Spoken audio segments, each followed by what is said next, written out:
Hello বন্ধুরা, মানুষ চিরকালই অন্ধকারকে ভয় পায়। শৈশবে আমাদের মনে হতো অন্ধকারে দানব লুকিয়ে আছে। বড় হতে হতে আমরা ভাবতে শিখলাম দানব বলে কিছুই নেই। কিন্তু আমরা ভুল ছিলাম, দানব আছে, তবে তারা আমাদের কাছে নেই, তারা লুকিয়ে আছে মহাকাশের গভীরে। আজ পর্যন্ত আমরা ব্ল্যাক হোলকেই এই ইউনিভার্সের ভিলেন ভেবে এসেছি।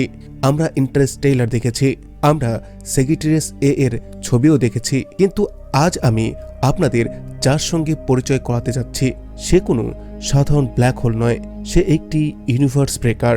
হ্যাঁ, আমি এক এমন দানবের কথা বলছি যে ফিজিক্সের সমস্ত নিয়মকে ভেঙে দেয়।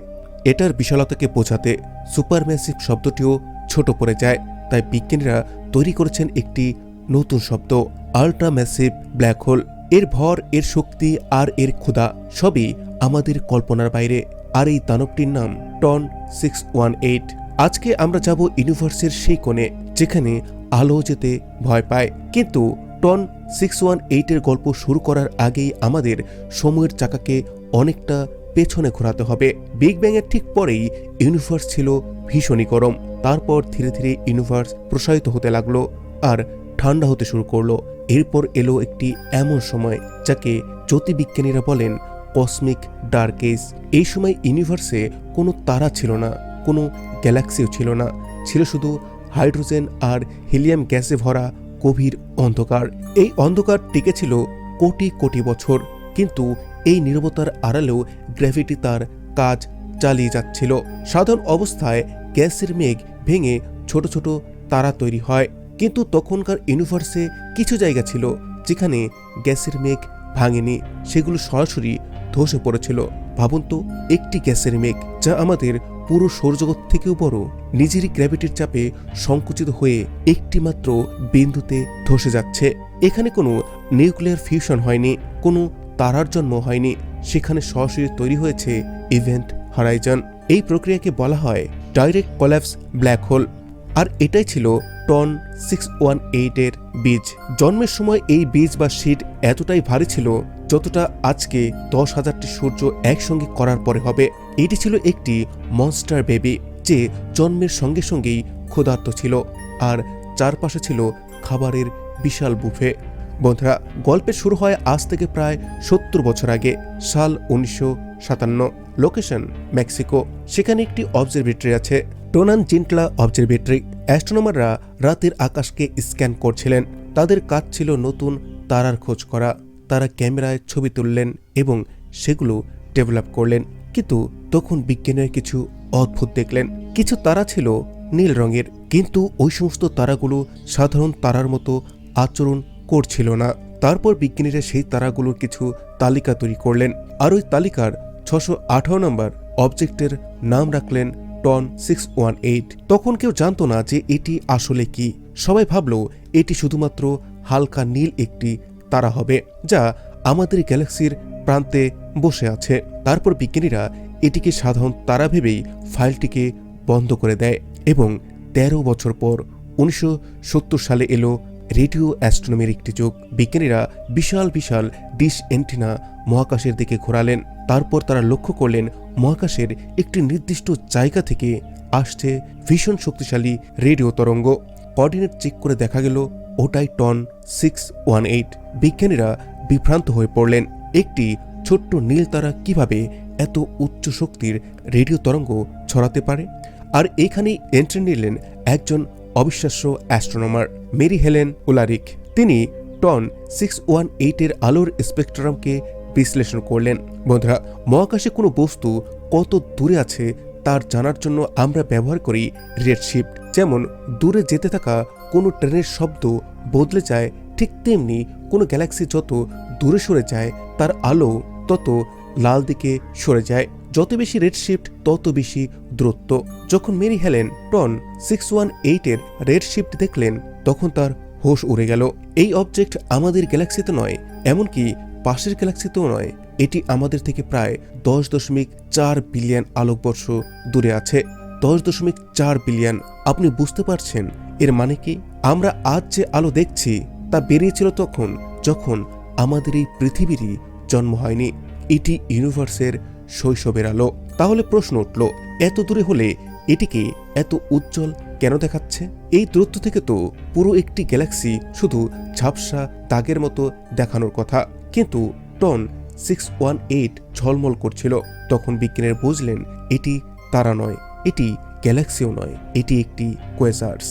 আর এর কেন্দ্রে থাকা শক্তির উৎস এখনো পর্যন্ত দেখা সবথেকে বড় ব্ল্যাক হোল। এখন আমি চাই আপনি আপনার মস্তিষ্কের দরজা খুলে দিন, কারণ এবার আসছে সংখ্যার খেলা। আর এই সংখ্যাগুলো একদম স্বাভাবিক নয়। টন 618 কত বড় এটি বোঝার জন্য আমাদের রেফারেন্সের দরকার। চলুন শুরু করি পৃথিবীর থেকে। এটি আমাদের পৃথিবী। এর প্রস্থ প্রায় 12,700 কিলোমিটার। এক প্রান্ত থেকে অপর প্রান্তে বিমান নিয়ে যেতে সময় লাগে প্রায় 20 ঘন্টা। এবার সূর্যকে দেখুন। সূর্য এত বড় যে এর ভেতরে 13 লক্ষ পৃথিবী ঢুকে যাবে। সূর্য আমাদের পুরো সৌরজগতের রাজা। পুরো সৌরজগতের ভরের 99.8% সূর্যের একারই। ইউনিভার্সে কিছু ব্ল্যাক হোল আছে যাদের বলা হয় স্টেলার ব্ল্যাক হোল। এরা সূর্যের থেকেও 10 থেকে 20 গুণ পর্যন্ত অধিক ভারী হয়ে থাকে। এরপর আসে সুপার ম্যাসিভ ব্ল্যাক হোল। আমাদের মিল্কি ওয়ে গ্যালাক্সির মাঝখানেও বসে আছে একটি দানব যার নাম সেজিটেরিয়াস এ, এবং এর ভর প্রায় 4 মিলিয়ন সূর্যের সমান। শুনতেই ভয় লাগে, তাই না? কিন্তু টন 618 এর সামনে সেজিটেরিয়াস এও একটি পিঁপড়া মাত্র। টন 618 এর ভর 66 বিলিয়ন সূর্যের সমান। এখন এই সংখ্যাটি এতটাই বিশাল যে এটা আমাদের কল্পনা করাও কঠিন।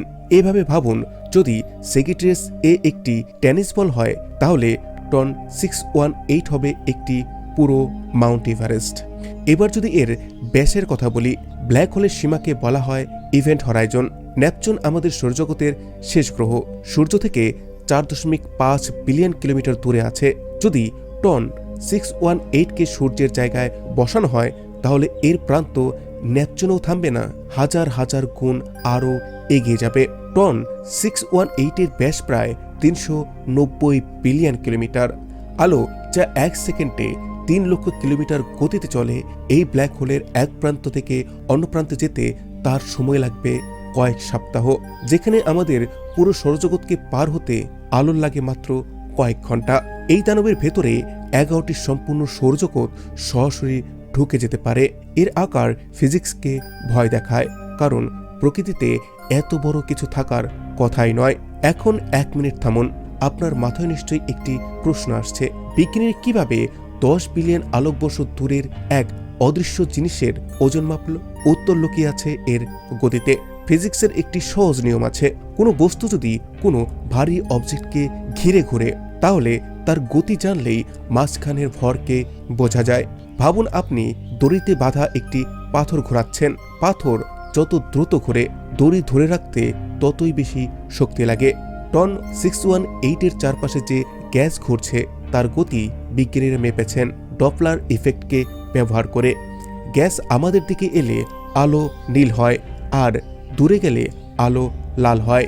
এই নীল আলো আর লাল আলোর পার্থক্য থেকেই বোঝা যায় গতি কত ছিল। টন 618 এর চারপাশে গ্যাস ঘুরছে 7000 কিলোমিটার প্রতি সেকেন্ডের গতিতে, আর আমাদের পৃথিবীর কক্ষপথের গতি 30 কিলোমিটার প্রতি সেকেন্ড। এই গতিতে গ্যাস ধরে রাখতে মাঝখানে যে গ্র্যাভিটির দরকার তা শুধু তখনই সম্ভব যদি ভর 66 বিলিয়ন সূর্যের সমান হয়। এটি কোনো অনুমান নয়, এটি হচ্ছে গণিত, ক্যাপলারের সূত্র আর ভেরিয়াল থিওরির ফলাফল। এই কারণেই আমরা নিশ্চিত টন 618 হলো ইউনিভার্সের রাজা। যেমনটা আমি বলেছিলাম যে টন 618 একটি কোয়েসার্স, কিন্তু কোয়েসার্স আসলে কি? তো বন্ধুরা, ব্ল্যাক হোল নিজে দেখা যায় না, সে অদৃশ্য আর কালো। কিন্তু যখন ব্ল্যাক হোল ক্ষুধার্ত হয় তখন শুরু হয় আসল তাণ্ডব। টন 618 একটি অ্যাক্টিভ ব্ল্যাক হোল। সে তার আশেপাশের গ্যাস, ধুলো আর তারাকে গিলে খাচ্ছে। এই ঘূর্ণীয়মান গ্যাসের চাকতিটিকেই বলা হয় অ্যাক্রেশন ডিস্ক। এই ডিস্ক প্রায় আলোর গতিতে ঘোরে। এত বেশি গতিতে ঘোরার কারণে তৈরি হয় প্রচণ্ড ঘর্ষণ, আর ঘর্ষণের মানেই এই ডিস্ক এতটাই গরম হয়ে যায় যে এর তাপমাত্রা পৌঁছে যায় মিলিয়ন ডিগ্রি পর্যন্ত। এটা এতটাই ভয়ঙ্করভাবে জ্বলজ্বল করে যে এর আলোর সামনে পুরো একটি গ্যালাক্সিও ফিকে হয়ে যায়। এই জ্বলন্ত দানবকেই আমরা বলে থাকি কোয়েসার্স।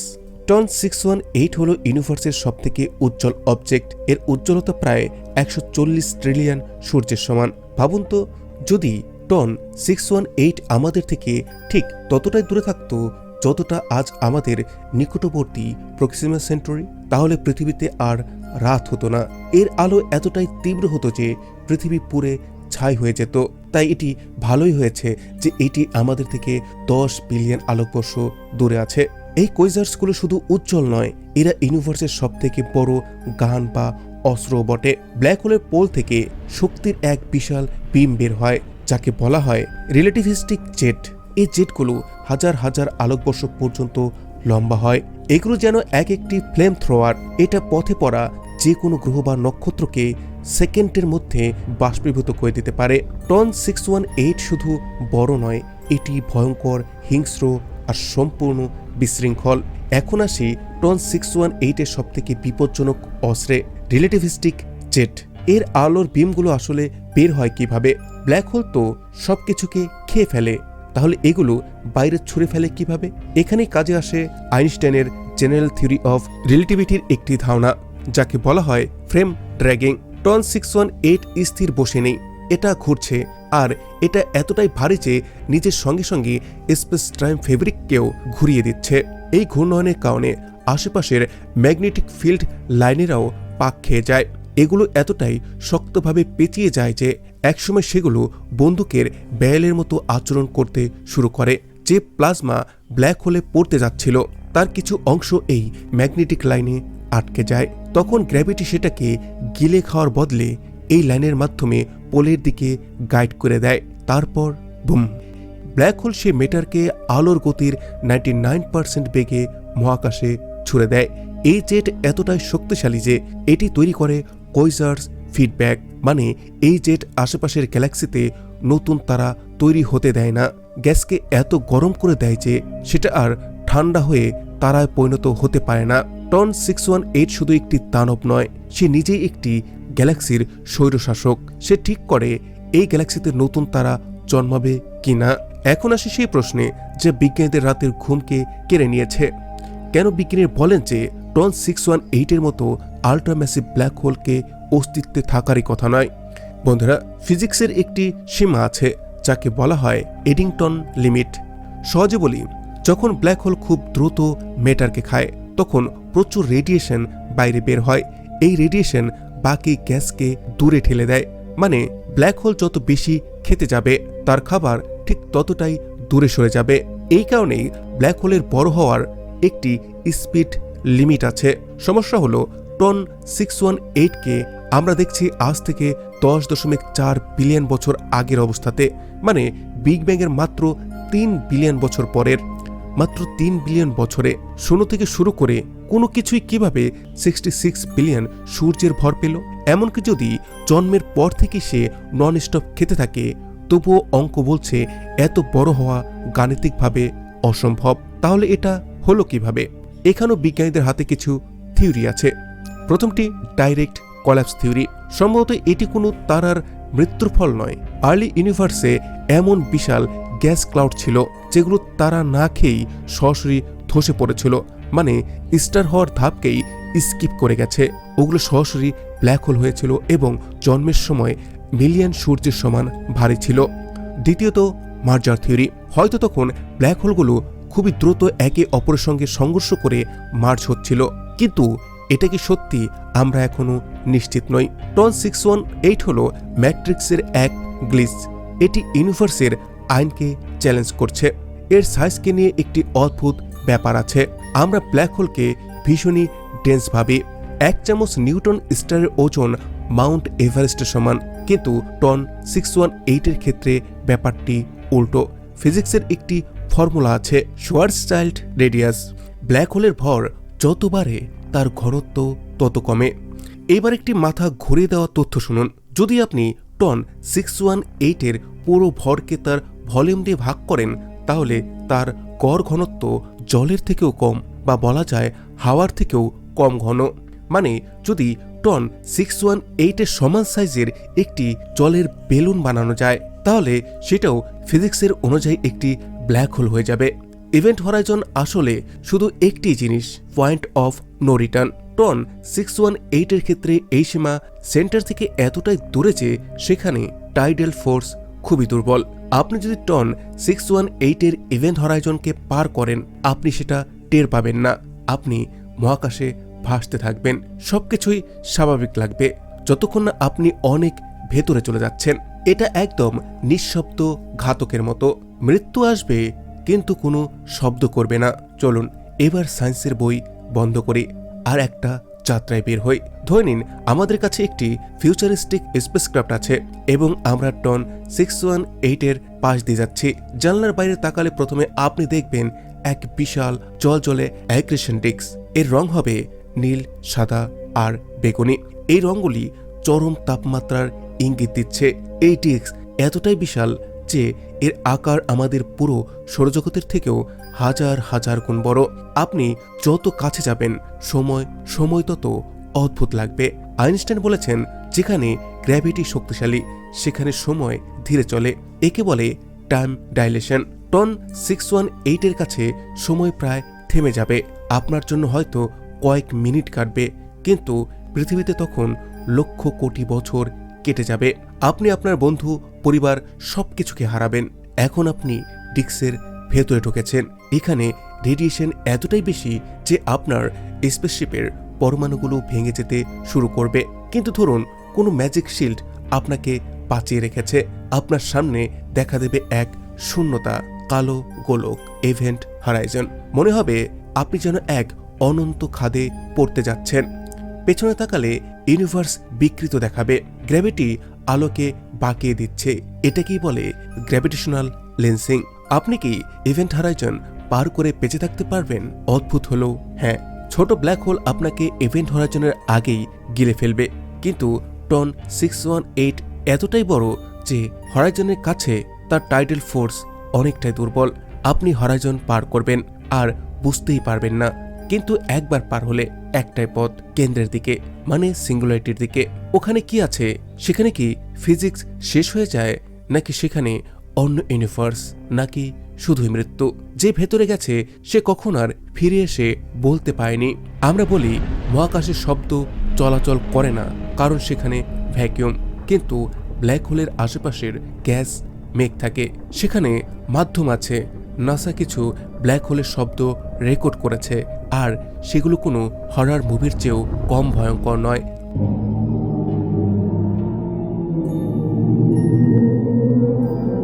আপনি যে শব্দ এখন শুনলেন সেটা পার্সিয়াস ক্লাস্টারের ব্ল্যাক হোলের শব্দ। টন 618 তার থেকেও হাজার গুণ বড়। যদি আমরা টন 618 এর শব্দ শুনতে পারতাম, সেটা হয়তো এমনই এক বি ফ্ল্যাট নোট যা মানুষের শ্রবণ সীমার থেকেও 57 অ্যাক্টিভ নিচে। এটা এমন এক শব্দ যেটা আপনি শুনতে পারবেন না, কিন্তু আপনার হাড় সেটিকে অনুভব করবে। আপনি যদি কাছে থাকতেন, এই সাউন্ড ওয়েভের শক্তি আপনাকে কম্পিত করে মেরে ফেলত। মহাকাশ নীরব নয়, এটি চিৎকার করছে, কিন্তু আমরা শুনতে পাই না। বন্ধুরা, সবকিছুরই একটি আয়ু আছে। আমাদের সূর্যের আয়ু প্রায় 10 বিলিয়ন বছর। গ্যালাক্সিগুলো একদিন মরে যাবে, নক্ষত্ররাও জ্বালানি শেষ করে নিভে যাবে। ইউনিভার্সে শুধু অন্ধকার বেঁচে থাকবে, কিন্তু সেই অন্ধকারে শেষ পর্যন্ত কে টিকে থাকবে? Black hole. স্টিফেন হকিং বলেছিলেন, ব্ল্যাক হোল চিরকাল থাকে না, ওরা ধীরে ধীরে রেডিয়েশন ছাড়ে আর বাষ্পীভূত হয়। কিন্তু ব্ল্যাক হোল যত বড়, তার বাষ্পীভূত হতে তত বেশি সময় লাগে। টন 618 এতটাই বিশাল যে এর লাইফ টাইম আমাদের কল্পনারও বাইরে। এটা পুরোপুরি শেষ হতে লাগবে এক গুগল ইয়ারেরও বেশি সময়। যখন ইউনিভার্সের শেষ তারাটিও মরে যাবে, তখনও টন 618 অন্ধকারে বসে থাকবে। সে হবে ইউনিভার্সের শেষ জীবিত সাক্ষী, আমাদের ইউনিভার্সের ইতিহাসের শেষ প্রমাণ, এক নিঃশব্দ প্রহরী মৃত্যুর অপেক্ষায়। আমরা মানুষ ধূলিকণার ওপর বসবাস করি, যাদের জীবন ইউনিভার্সের বয়সের সামনে 1 সেকেন্ডও নয়, কিন্তু সেই মানুষই নিজের মস্তিষ্কের ব্যবহার করে 10 বিলিয়ন আলোকবর্ষ দূরের এক দানবকে খুঁজে বের করেছে। আমরা তার ওজনকে পরিমাপ করেছি, আমরা তার ফিজিক্সকে বুঝেছি। হ্যাঁ, টন 618 বিশাল, ভয়ঙ্কর রকমের বিশাল, কিন্তু আমাদের মস্তিষ্ক তার থেকেও শক্তিশালী, কারণ সেটার আছে ইউনিভার্সকে বোঝার ক্ষমতা। ইউনিভার্স ভয়ঙ্করও সুন্দরও, যেমন এই ব্ল্যাক হোলগুলো, ধ্বংসকারীও আবার সৃষ্টিকর্তাও। এদের কারণেই গ্যালাক্সির তৈরি হয়, তারার জন্ম হয়, আর সেই তারাদের চারপাশেই আমাদের মতো জীবন গড়ে ওঠে। তাই পরের বার যখন আপনি রাতের আকাশের দিকে তাকাবেন, তখন মনে রাখবেন এই অন্ধকারে এক বিশাল মহাদানব লুকিয়ে আছে। Thanks for watching, take care, bye by.